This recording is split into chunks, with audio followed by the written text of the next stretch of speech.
We're live anyway.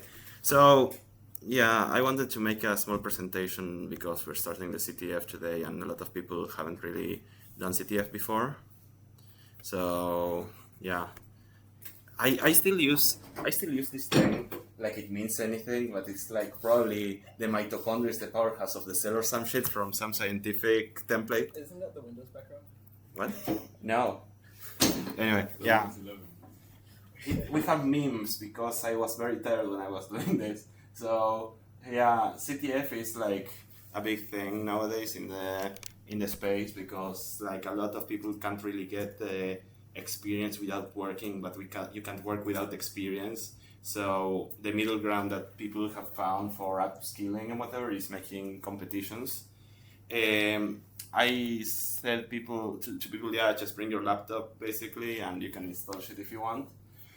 And yeah, if you go to the website, you'll see it's basically in this format. You have the category you want to be looking at, and each category has different challenges. Some of them work, some of them don't, because yeah, it's CTF, and every one of the challenges usually come in this format. You have like the title, how many points you'll get, a little description that usually comes with a hint of what you're doing, and basically this is the connection details.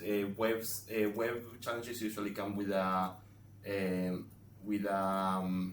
website link with the port, and some other challenges come with different tools. Like some of them have Netcat we were discussing that you can learn and use easily, and also some challenges come with files, because sometimes you need to see the files to understand what's going on. We basically, the technology we use to run the challenges is a container, in our case Docker, but maybe in the future we'll use Kubernetes. Basically the idea is that we want to run different applications that can be dangerous in a separate environment.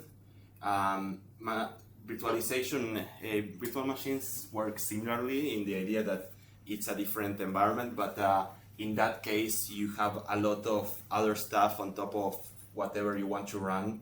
So this is more lightweight and it's better for our use case.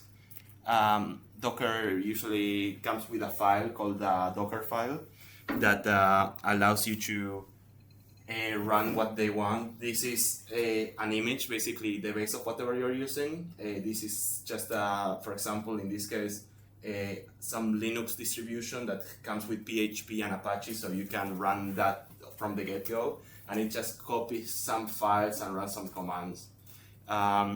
When you get a challenge, usually web or something like that, you get a Docker container. You can run it in many different ways, but the easiest way in our case is just a Docker build to make an image. An image is just a base of what you're going to use. It just downloads whatever you need to run the container, and then Docker run P is just to specify the port. In this case, I'm specifying just localhost. Local hosting is just your own computer, and the port.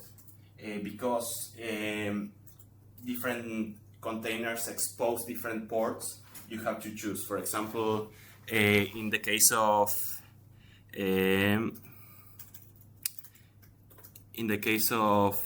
baby SQLi, one sec.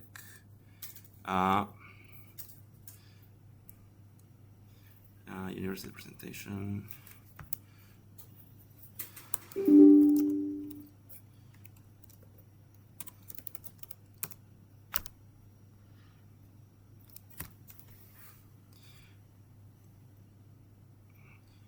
So here in this case, we have the Docker file for BBSQLi. It's just a basic challenge. It has the flag that it runs as an environment variable, and the port it exposes, in this case 5000. So basically I have to tell Docker what ports I want to allow to be displayed in my local host. So I just say whatever port is in the Docker 5000, I want to put in my own 5000, but you can change this according to whatever you need.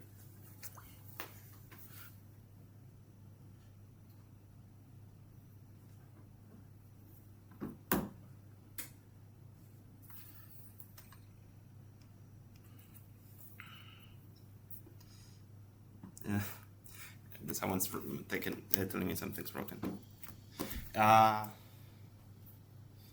What's broken? The crypto one that's remote, RSA Oracle. Yeah.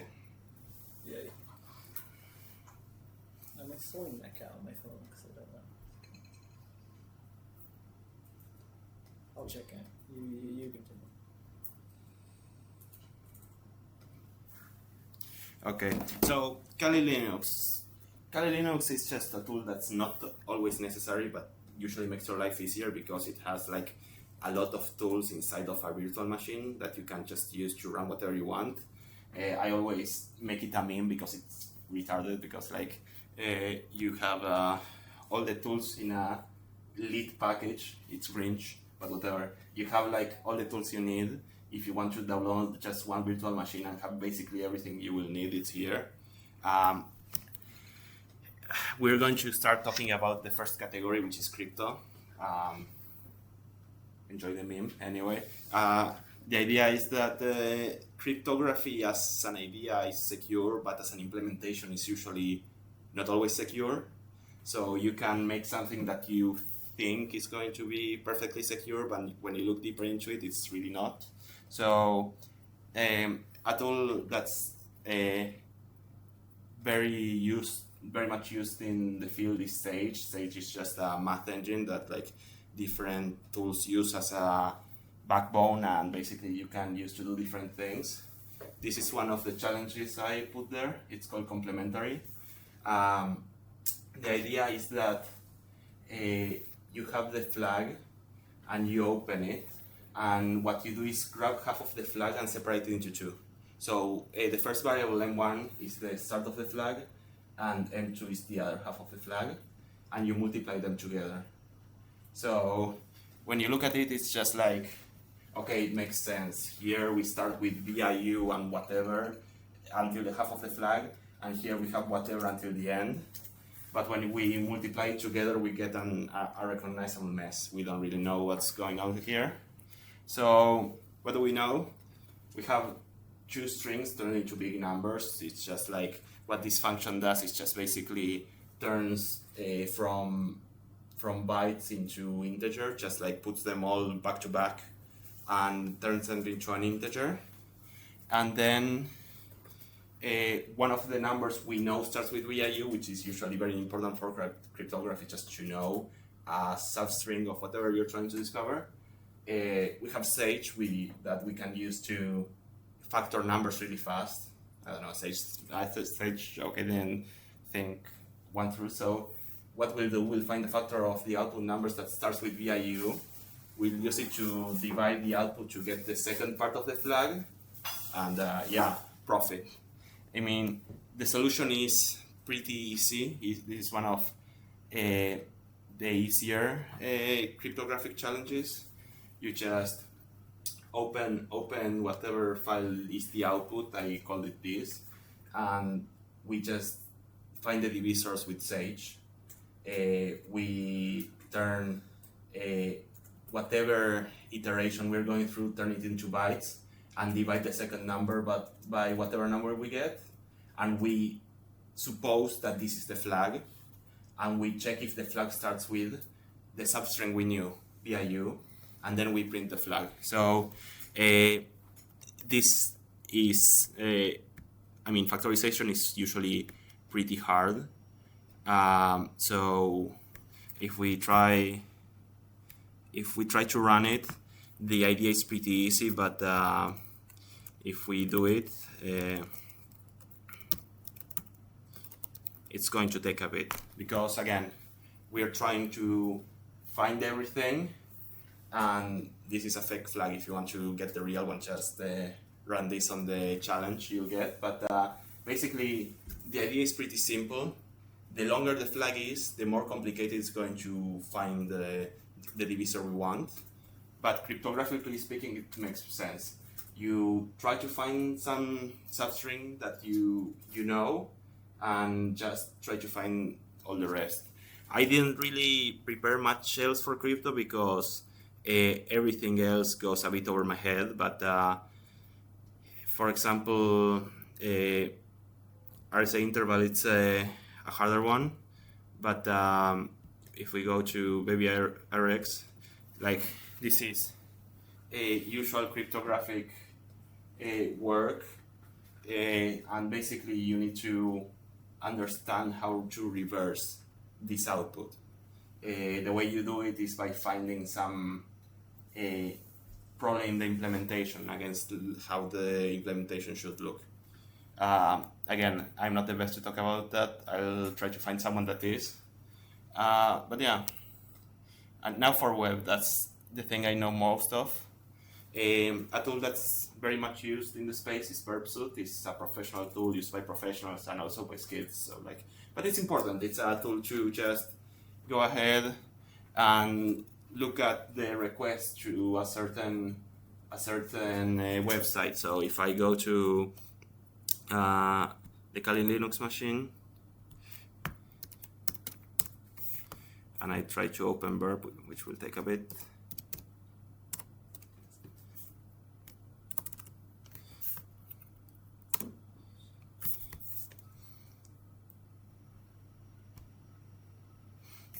So here we go.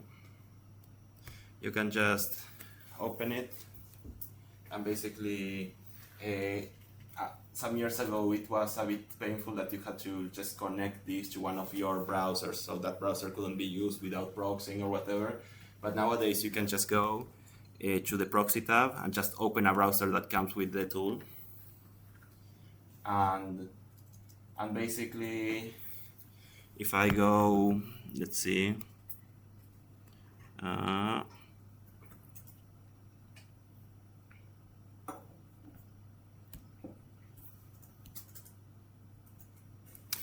if I go into, not this one, the other one, let's see if it works.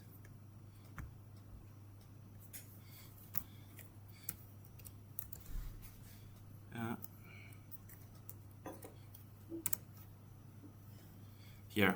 So now I went into this website and I can look at the history of what happened. I made a login, and here you can see it just gives me the interaction between my request and the response from the server. And if I just try to go here and just, I don't know, do whatever, it doesn't solve the challenge, sadly, but here we go. You can see that it shows you the interaction. So here, the username and the password, and the response from the server, which is there was an error or whatever. This can become helpful later if you need to resend requests or try different stuff.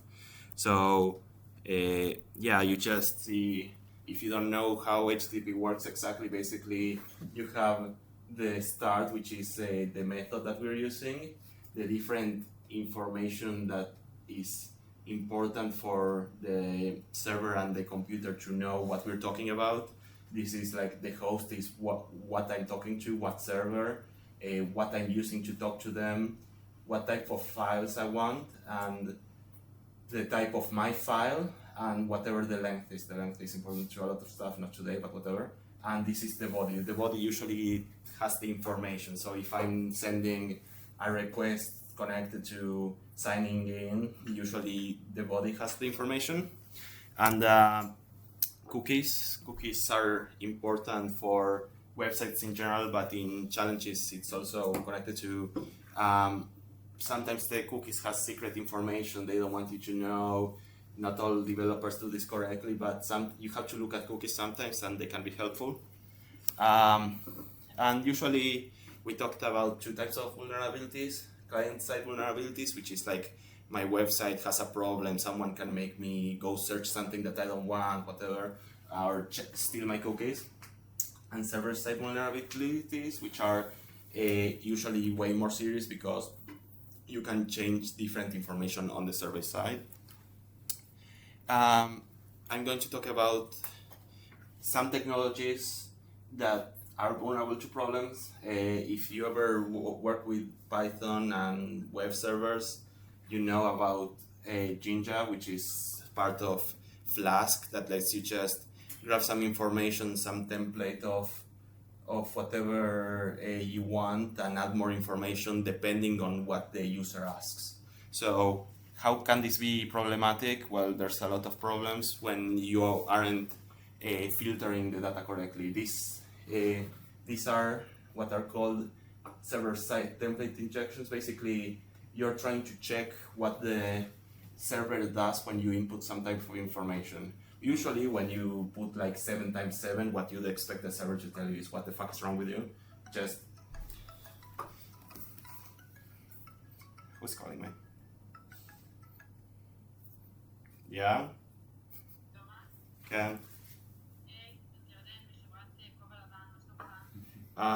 בסדר, אני באמצע משהו, מה קורה?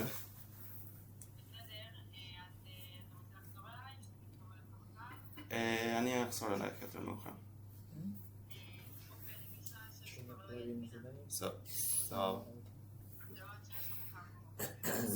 Okay. I'll take this moment to tell you that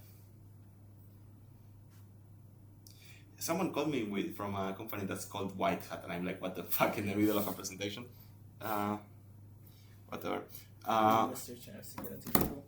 Fuck it, who cares? So, yeah, basically, this shouldn't return anything. You're putting some information in, the server should return the same information. But in some cases, what happens is that the server processes that information like it was a template they put in. So, this is this whole idea of server-side template injection. You just give some information that should just be taken in, spit out, no processing, but by the end the server just processes it like it was some idea, some template they have.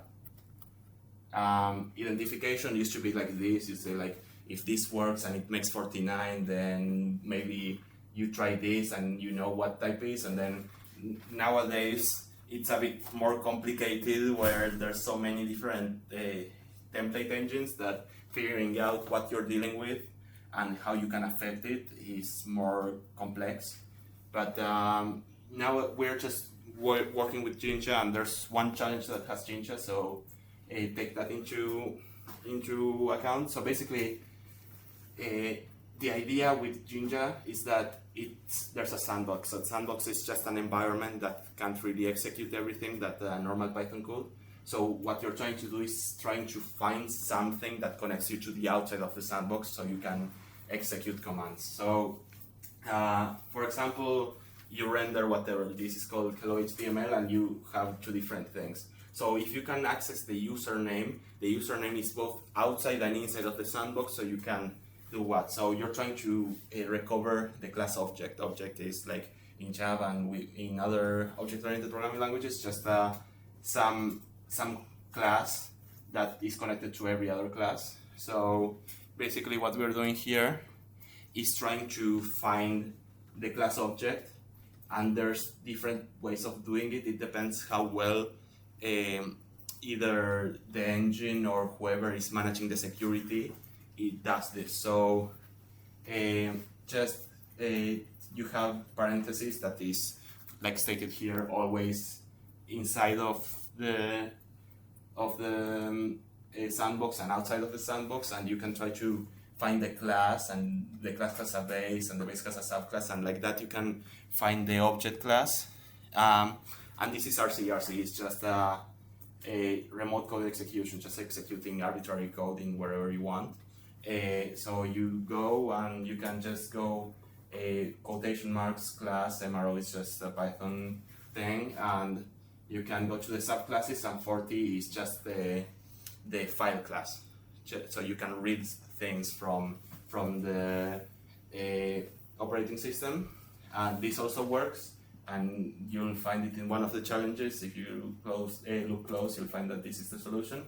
Just config class init globals OS. So basically what you're doing here is just importing the OS library, and we're using popopen, which just lets you execute some shell command. In this case, cat flag read just lets you open the flag and use the read command just to look at it. If you look at the web challenges, one of them, the solution is this. So you can look deeper into SSTI if you want. SQL is just the standard way to read database nowadays and for a long time. And basically SQL you can use to do whatever you want, make databases read them, execute different behaviors, insert records, take out records. And the syntax is pretty easy. You just, you can select something from whatever table and SQL is going to give it to you. And you can use this for many different things. Here is an example. You just go for products of category gifts. So what it's doing, it selects everything from products where the category is equal to gifts. But this can be dangerous because you can not properly sanitize whatever input you have, and it can change how the query works. So this is an example on one old vulnerable application. So basically, it's escaping the characters, but you can see here that from everything, it's just adding the page name, which is whatever you were looking for, and adding something without checking correctly can be very dangerous. So the idea is you don't want users to write the queries for you. So if you're letting people, for example here, you're adding input to whatever you're doing. So here we start with double quotation marks, and here we're just putting input, but maybe the input has quotation marks in itself. And if you don't check this correctly, you can just, the user can just select what he's doing. This example is the secure way of doing it, which is you put a question mark at the end, and you do what's called a prepared statement or a parameterized query, where you just state for a fact that this question mark is data you search for, and it's not part of the query. But SQLI used to be the most prominent vulnerability in websites.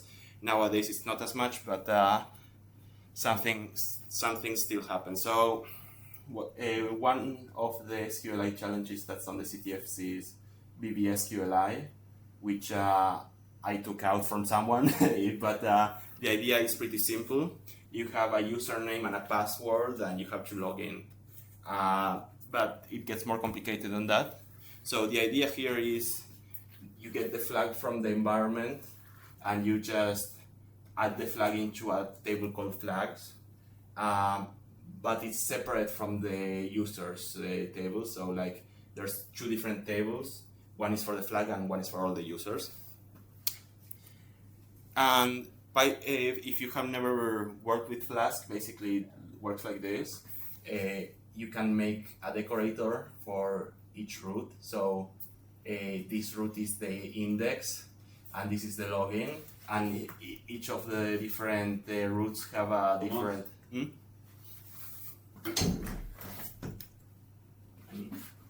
Hello. You want specific?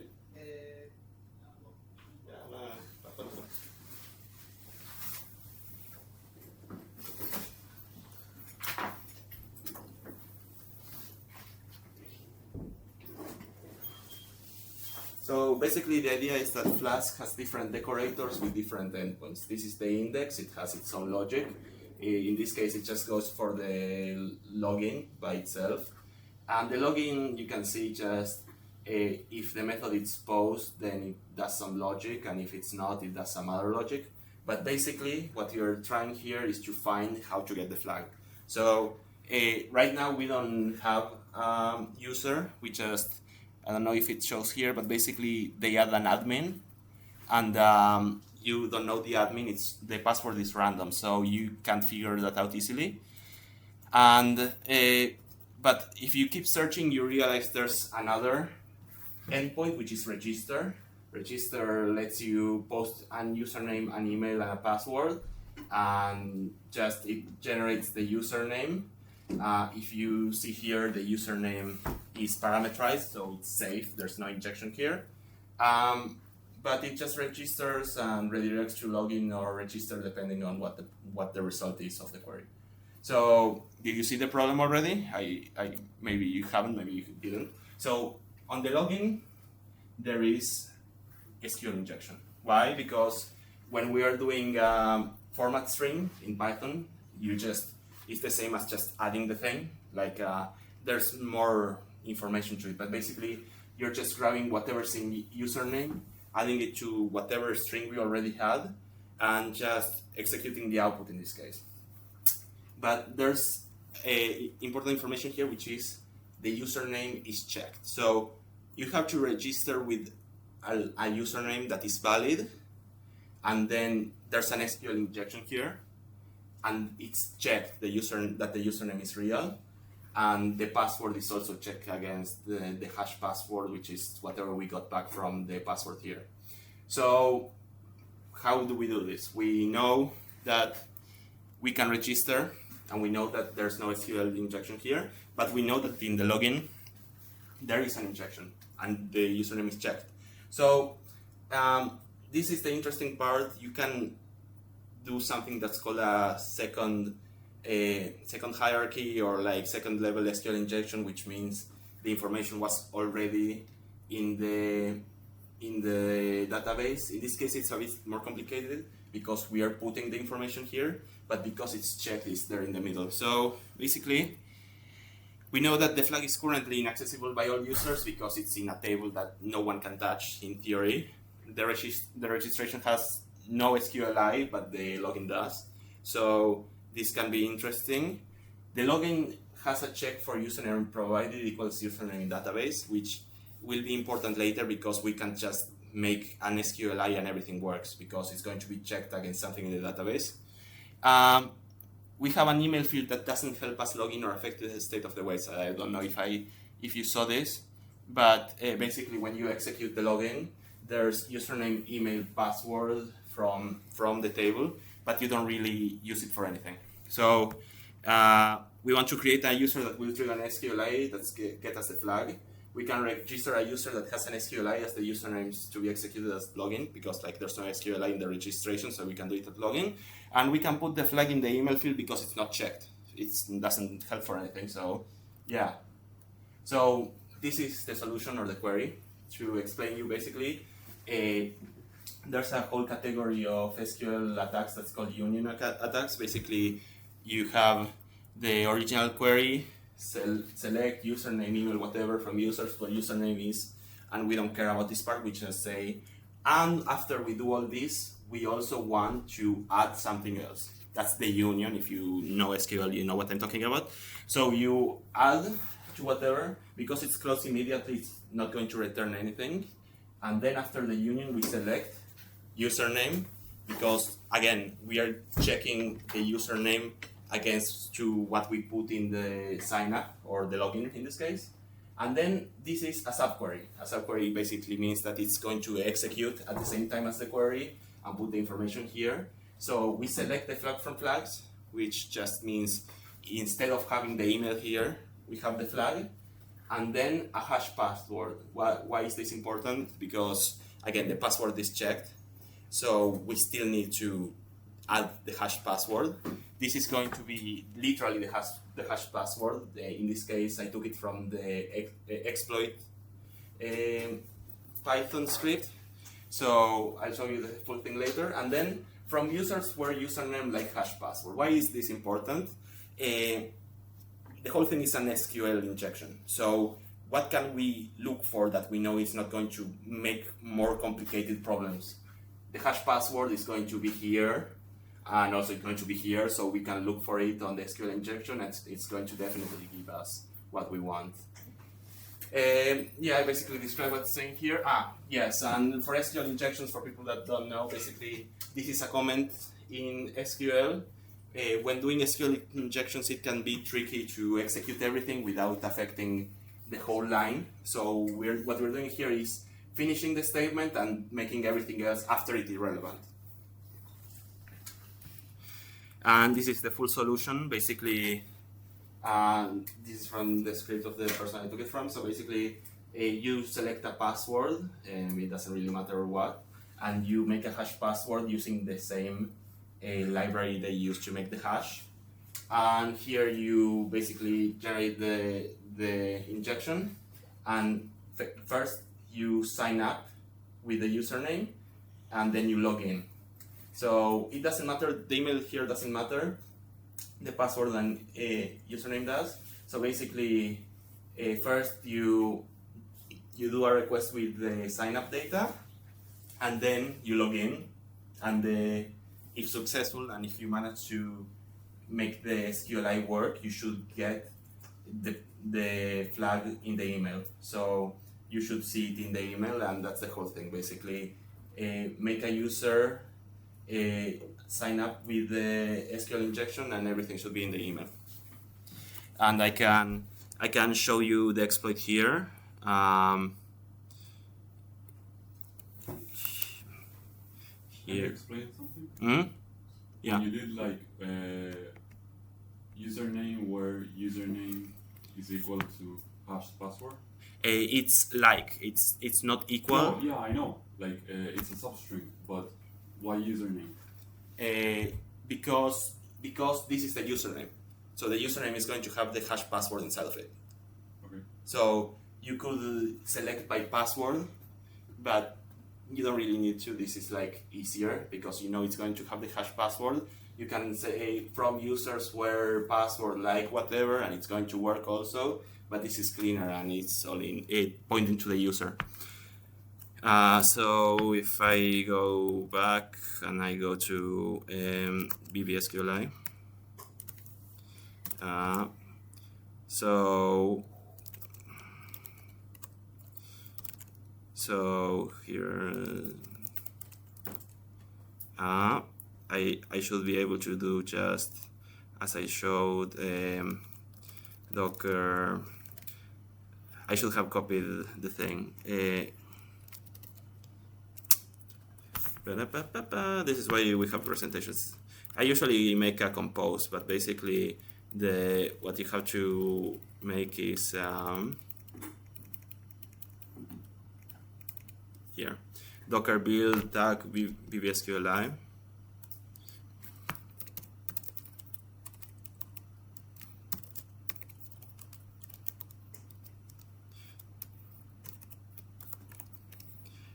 And dot, because I'm in the directory of the Docker Compose, and you see it's basically just building, and it's telling me it's all, but we don't care, it's fine.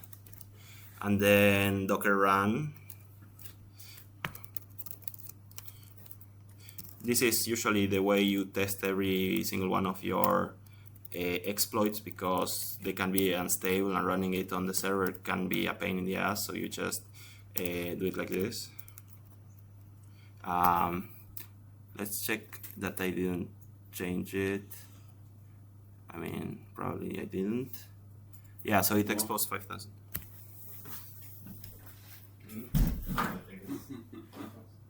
Ah, nice. What? What? Jesus Christ. Okay. So, basically, do you know about Docker? I'll explain later. It's okay. Yeah. I was watching in class. Great. So here it's and we run by the name of the container BBSQLI.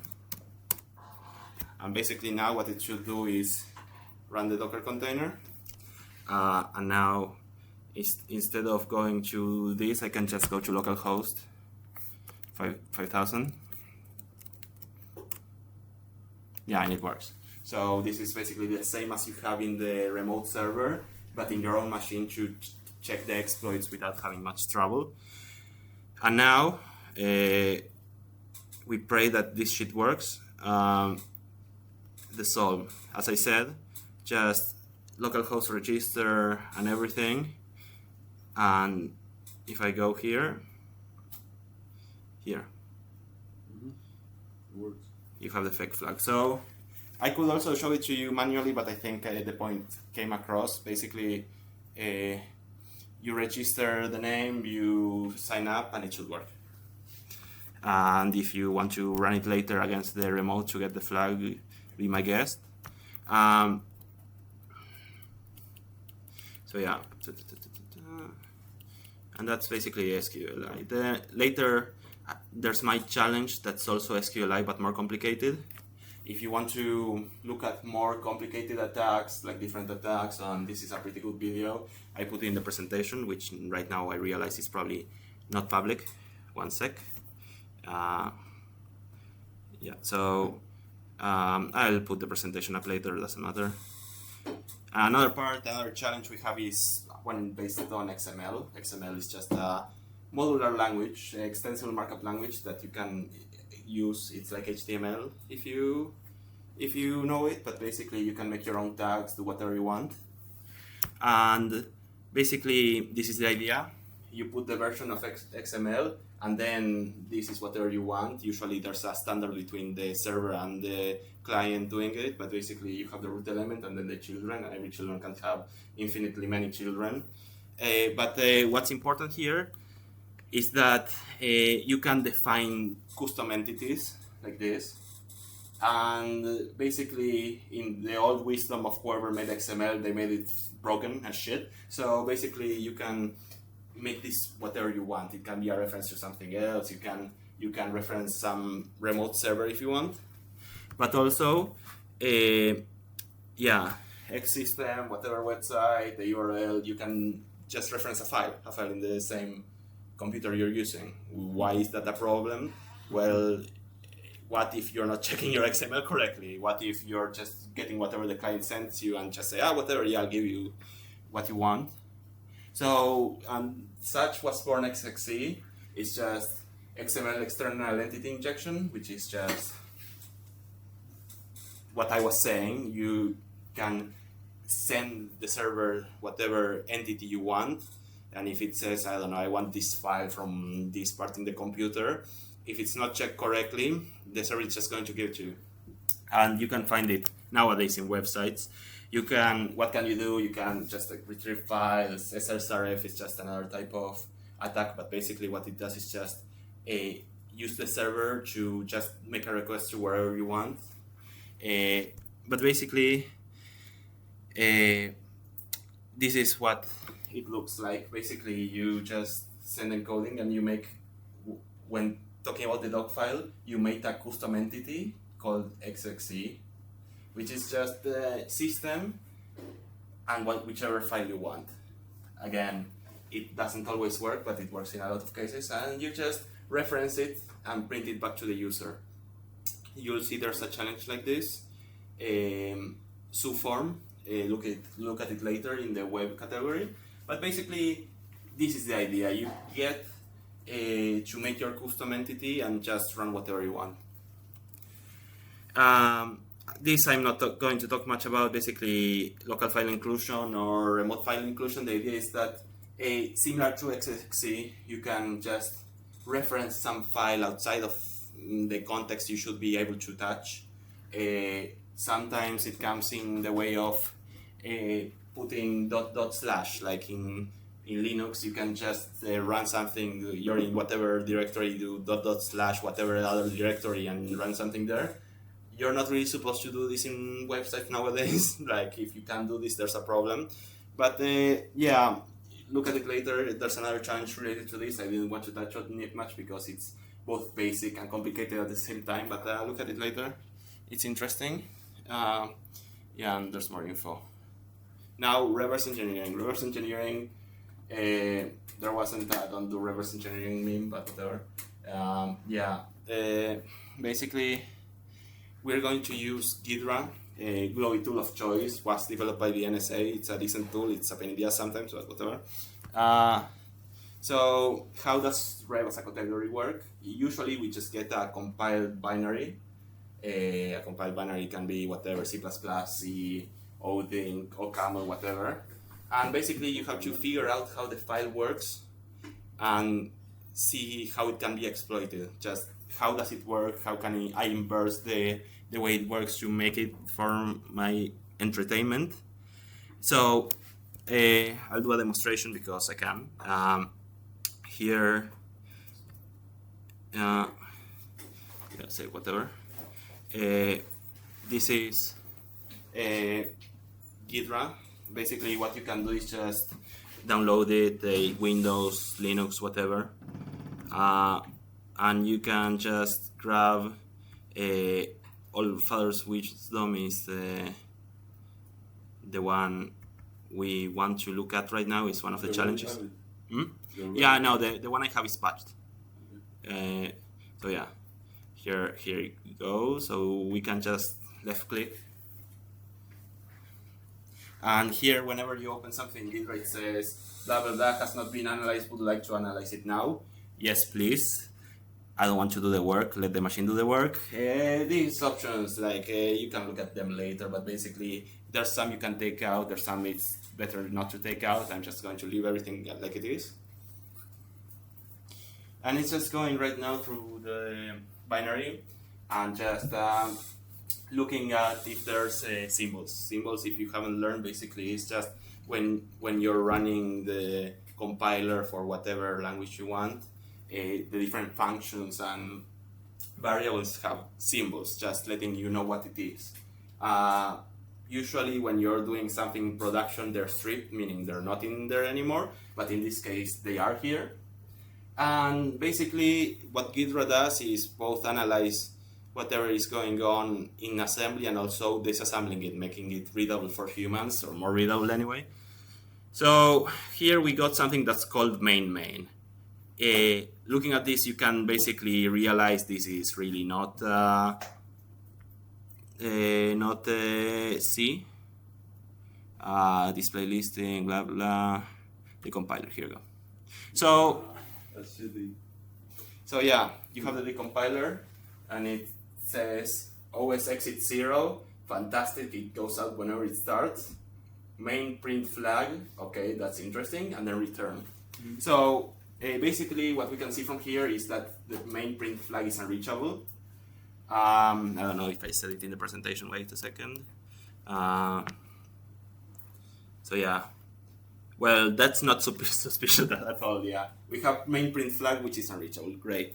So yeah, you look at the main print flag, you can just click and open it to the side or just open it as the main decompile window. And you can see it's interesting for sure. There's enough declarations here to make any American cry. So here you see there's like numbers here. Okay, I suggest we read it. Yeah, fuck it. Basically what's going on here, you see we have a loop. It's a loop in Ghidra, which makes it ugly as fuck. But basically what's going on is here you have just a variable declared to 0, and then this variable declared to something else. 1e8 is here, and this 1e8 is just a pointer to this other thing, yeah? So it's pointing to one of the variables. Then we have another variable that's just 1f0, which, as we said, is 0 for some reason. And here we're just comparing that variable to some other variable, and then we are just adding 1. Basically what it is we declare a pointer. I didn't put the star here because I'm a retard. For int I equals 0, I is less than whatever number here, because local 1e0 just points here to this variable, which is just a number, it's just in hex.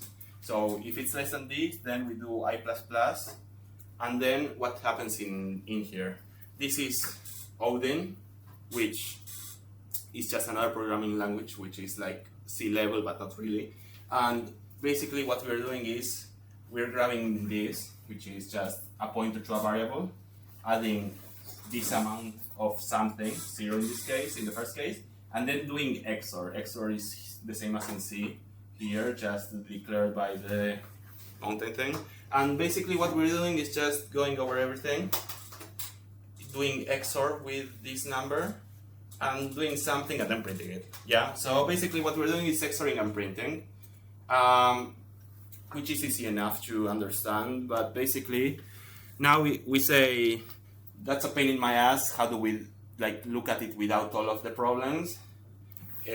One way is patching. Patching a binary is just grabbing a binary and changing something.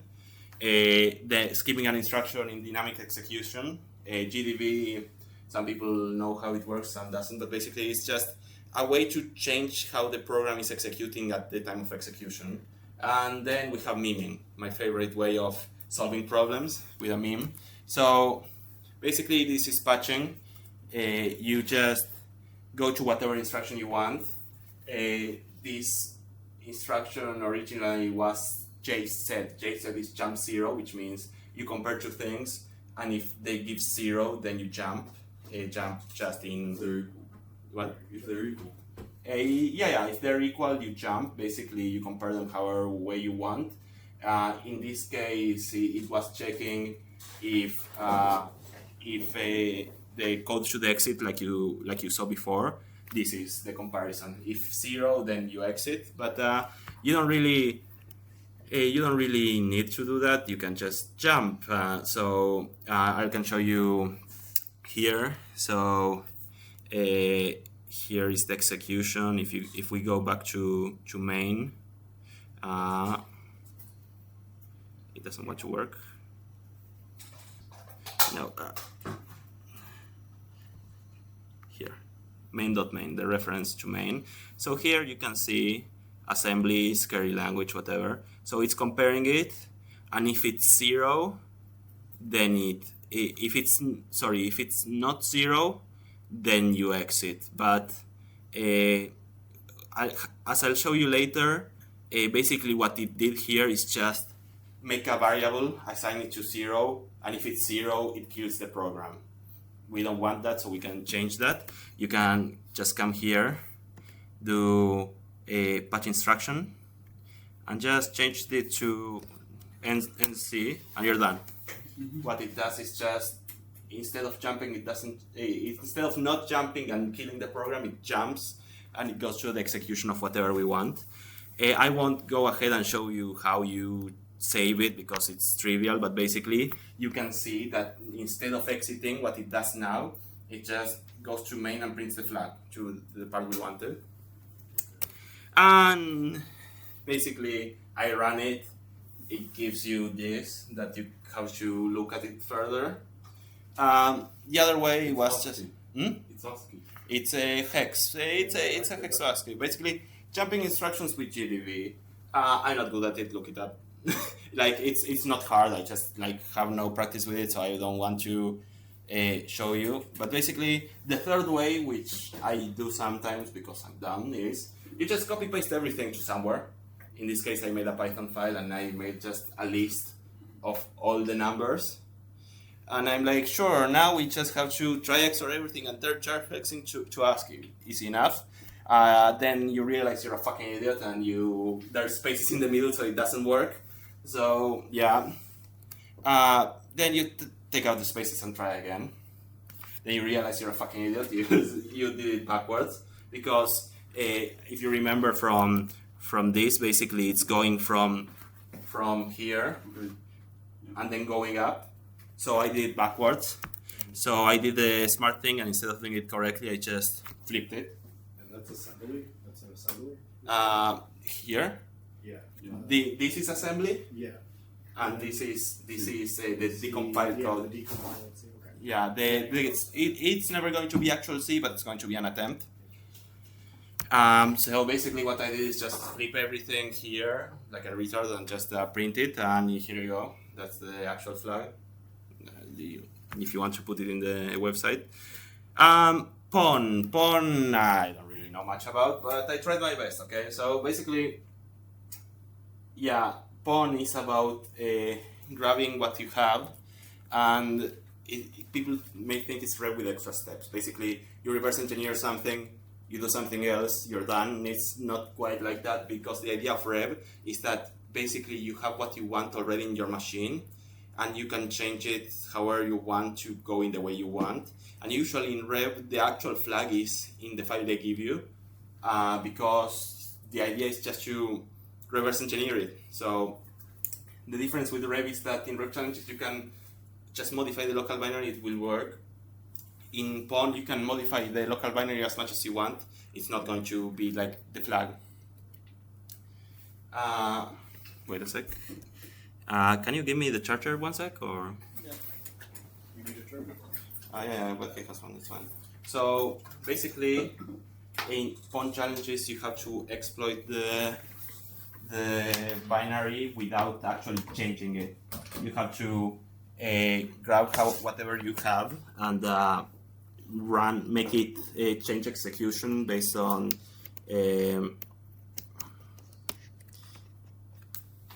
charging. Okay. You said basically you need to make the program change execution based only on whatever you input as a normal user. So you have to affect the program, find a vulnerability in how it just checks the length of things or how it calculates numbers to check if there's a way to affect the execution flow of the program, meaning what it does. So we reverse the binary again. In vector overflow, we get both binary and source code because it's a beginner challenge, and it's CPP, which is good. We get the source because in some of the reverse engineering tools, the reversing is garbage. So we have here the reverse engineering, and this is disgusting to say the least.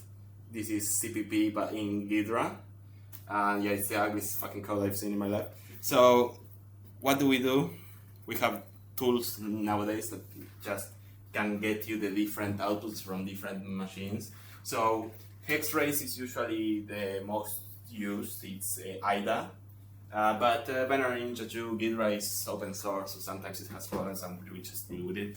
But yeah, these ones are great. This is garbage. So instead of looking at this, which is decent enough, I'll just look at the source code. So yeah, how's the source work? We have a buffer, 16 bytes or 16 chars, which are bytes, and we have a vector, which is five different bytes, yeah. And we have different functions. We have a lose function, which is basically if you get this, you lose. You don't get the flag. It just signals in the execution that something went wrong, or that everything went right and you didn't get the flag. The win just is whatever you want. In this case, it's bin shell, basically giving you a shell of whatever you're doing. And this is the main function. What do we do? Buffer overflow. This is a buffer overflow, but because it's vectors, it's a bit more complicated. Yeah, so, we need to read the data section. Yeah, so basically, I didn't explain this much here, but basically there are newer protections called ASLR, PI, and other stuff that makes it harder to do these kinds of things. None of this is enabled here. Yeah, it's not very realistic, but honestly, like as a beginner challenge, it makes kind of sense. So basically, we get to the main. We have just a string, C string. Yeah, no, but it's 6, but it's 5, whatever. And we have a pointer to the string. Yeah. So what do? We read the user input to the buffer, but we don't check the length, which is a problem, which will be see soon. And if the size of the vector is equal to 5, then great. We go and we loop over the things and just check if the vector and the string are the same. If they are different, we lose. If they are the same, we win. But we don't have any intended way of modifying the vector, which means we need to exploit the program to change the vector, or, well, I mean, it's changed the vector, but it's more complicated than that. So how do vectors work? They're interesting in the sense that I don't know how they work, but I read it up, it's fine. Basically, you have 3 pointers. You have the beginning of the vector, the end of the vector, and the maximum the vector can get to. So this is LLVM, doesn't matter. And the possible solves. There's more than one. This is the intended solution. The idea here is you fill the buffer with 16 bytes, and then you want to change where the vector is at. But because we are trying to modify the vector and not change where it's pointing, we just look at the address of the buffer, and we know that 30 bytes later, not 30.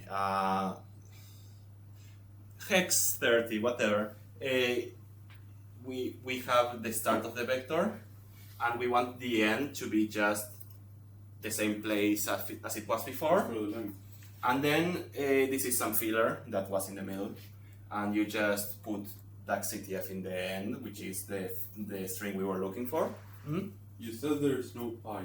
Couldn't you just give it like the address of the other string?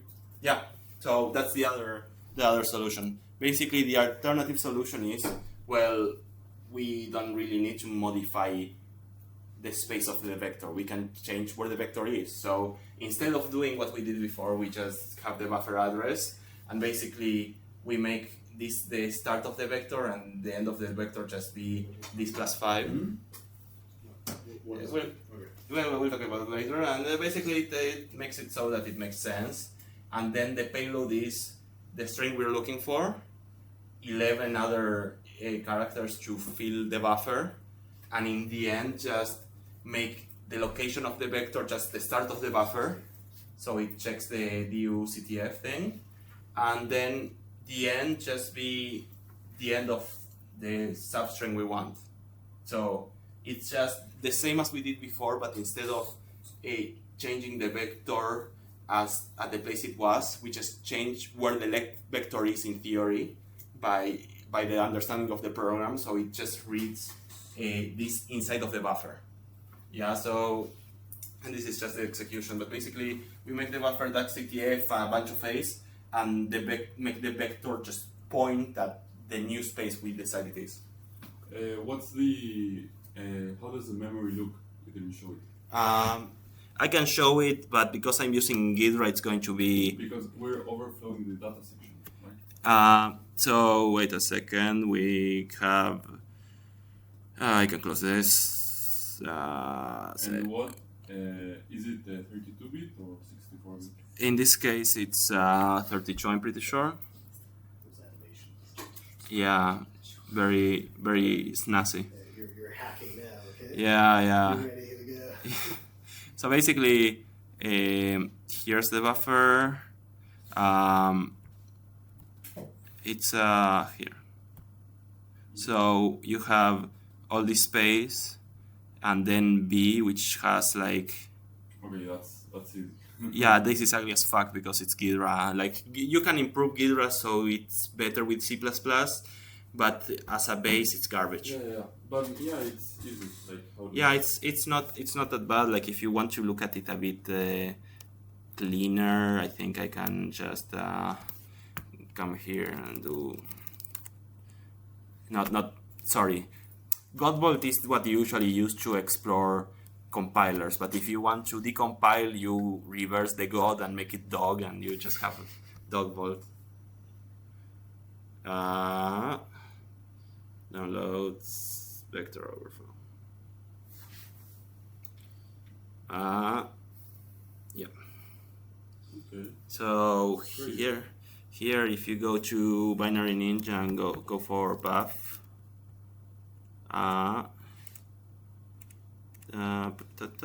initializer buff. No, it doesn't show it correctly. Maybe Hextrace is better, but basically, yeah, the idea is, buff. Maybe. Doesn't matter. But basically, yeah, just you have it with some separation, and it's basically based on the standard for CPP. Crazy. And you can just modify it, and that's the kind of stuff you can just learn by doing them. Is this the last slide? Yeah. So yeah, basically I wanted to make a presentation introducing different concepts of the CTF, different categories. There's a lot of stuff I don't know, so I tried my best, but yeah. If you guys have a particular question about a particular subject, I can probably ask people that know more than me. After that, basically, the CTF should be open for a week. We ace everything down. Everything is working apart from the ones that use Netcat and anything else. So half of them aren't No, working. not half. Only basically pawn isn't working, and like Bro. 2 more in different categories. The rest are fine. Uh, Like there's a guy who sold like 6 challenges already. that's probably no. Yeah. So yeah, someone is sold 5 challenges. Yeah. So The lost victim. yeah, I wrote that one. It was fucking retarded, but I had fun. But yeah, I don't think anyone is in Discord to tell me if they need anything. No. But yeah, Suddenly obvious. yeah. Well, thanks for everyone for watching. That was fun, I guess.